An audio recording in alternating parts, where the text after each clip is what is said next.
queue. So already we have discussed the definition of priority queue, and we have seen introductory part. Now let us see how a priority queue can be represented in the memory. Okay.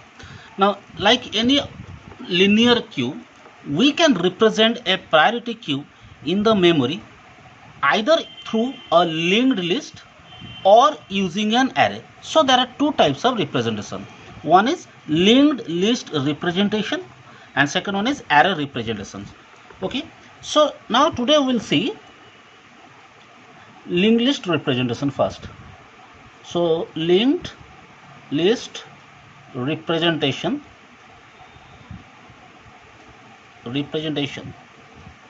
So how we can use a linked list to implement or to represent a priority queue. Okay. Now, when a priority queue is required to be represented using a linked list, what we need, we know linked list basically is a collection of nodes. So whenever you use a linked list to represent a data element, they must be represented in the form of a collection of nodes. Each node must have info part and there must be an address part, so that the one node shall contain data as well as shall contain address up to the next node. Okay, so now here to represent a linked list, to represent a priority queue using a linked list, we need to define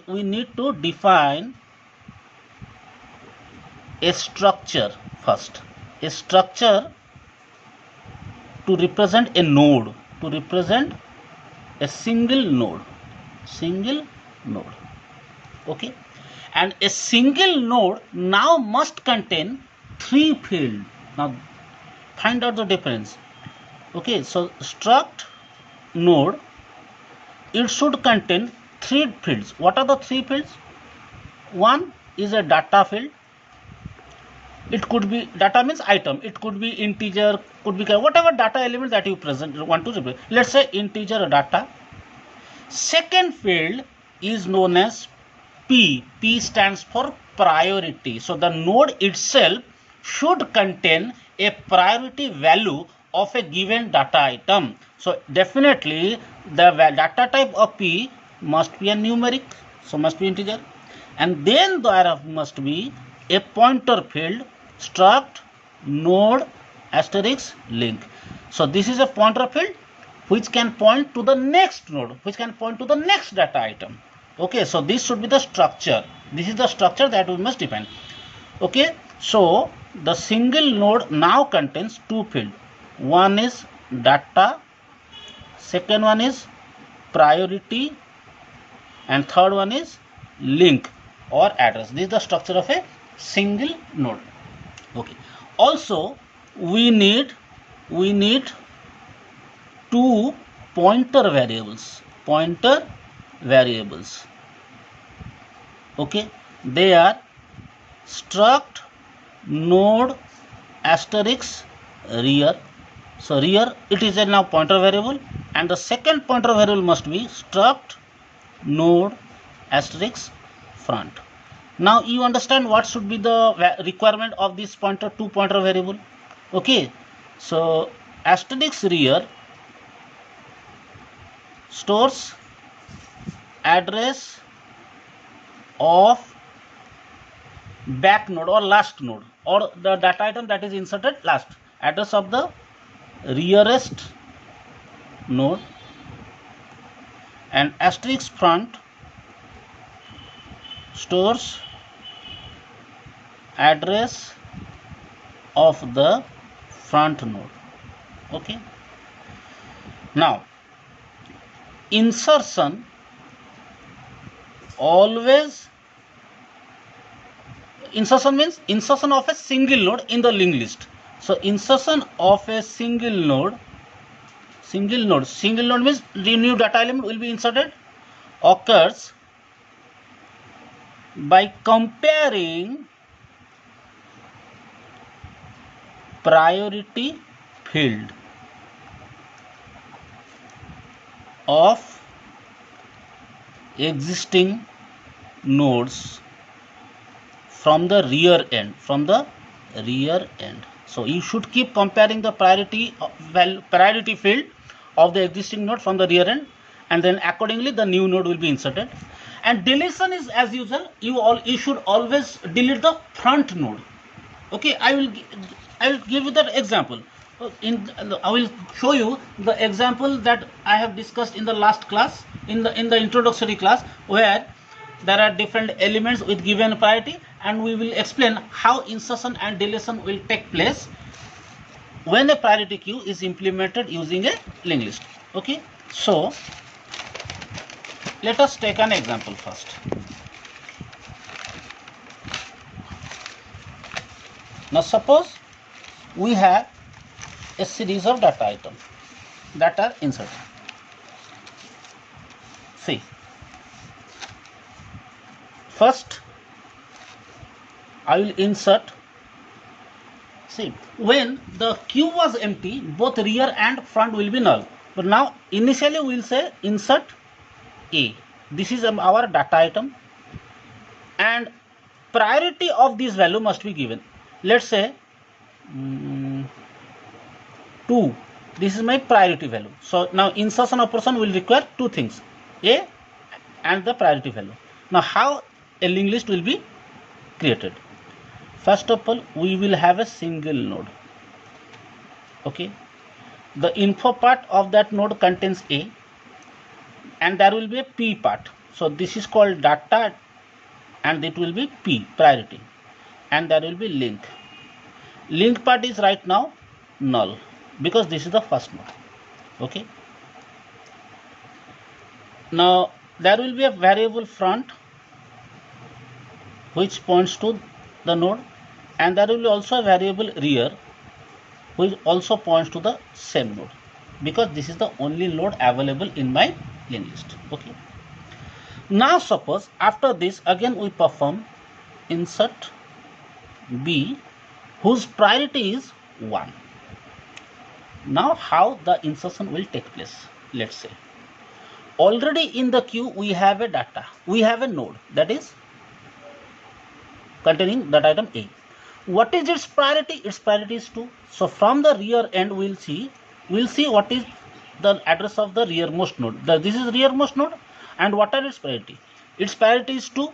So when we create a new node and we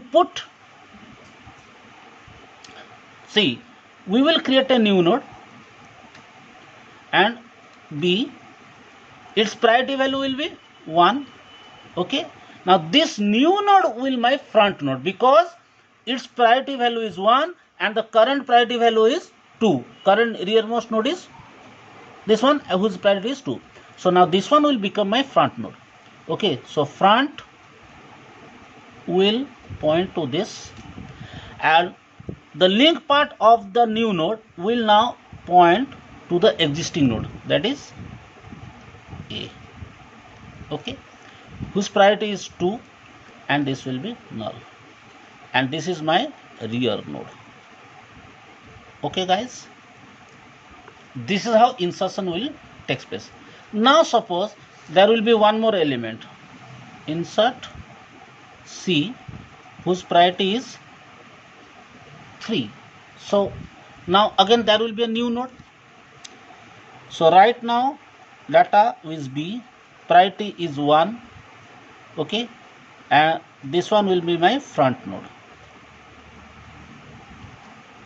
Okay, so this node already pointing to another node which is A, this is 2, but now since we want to insert C3, a new node will be created, and that new node will be inserted where? Will be inserted at the end of the queue, because right now the node which is at the end of the queue is A and its priority is 2, and the new data item which is C, its priority is 3. So definitely the new node which contains data item C must be the last node.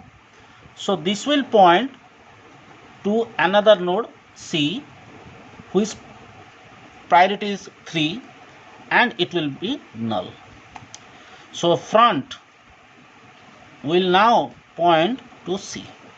Okay, fine. Now suppose after this insertion again I want to insert another node, that is D, whose priority is 2. Okay, so right now we have 3 nodes. So when D will be inserted, now according to linked list algorithm, first of all a new node will be created, and after creating the new node we have to attach or we have to link the new node to the existing list of nodes. Now when we attach to the new node to the existing list of nodes, we have to find out in which location that new node should be inserted. So what is its priority? 2. So when we create a new node, we will examine the priority of the new node with the priority value of rear. So priority value of rear is 3, but the priority of the new data item will be 2. So the new data item priority we say is higher than this one, because if the priority value is less, then we say it is more priority, its priority is higher. So then next we shall compare the priority with A. Now priority of A is 2, and the new data item that I want to insert, its priority is also 2. So both have same. So when same priority value occurs, then we shall maintain FIFO order. So FIFO order means D will be inserted just behind A. So value D, the new node that contains D, must be inserted in between A and C. Okay, so my linked list will look like following list of nodes. Okay, now this one currently pointing to C. Now a new node enters containing data D, and its priority is also 2. So A will now point to D. Now D will point to the node C. Okay guys, I hope you understood right now. This is C, 3, and this is null. N means null. Okay, now this one will be my rear node. Okay, and this one is my front node. Okay, now if I want to perform deletion operation after this 4 insertion, which one should be deleted? So for deletion we will say this first node will be removed. Okay, I hope you understand why, because this is the front node. Deletion is very simple, always you should remove the front node. Okay, so this is how, suppose we will delete a node, whichever element is at the front, that will be removed. So after deletion, now A to D to, and this will be C. Okay, so front will point to this node, and rear will point to the last node. Okay guys, so this is how a priority queue is maintained in the form of linked list.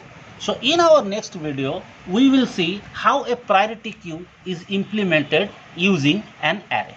Okay, till then, goodbye.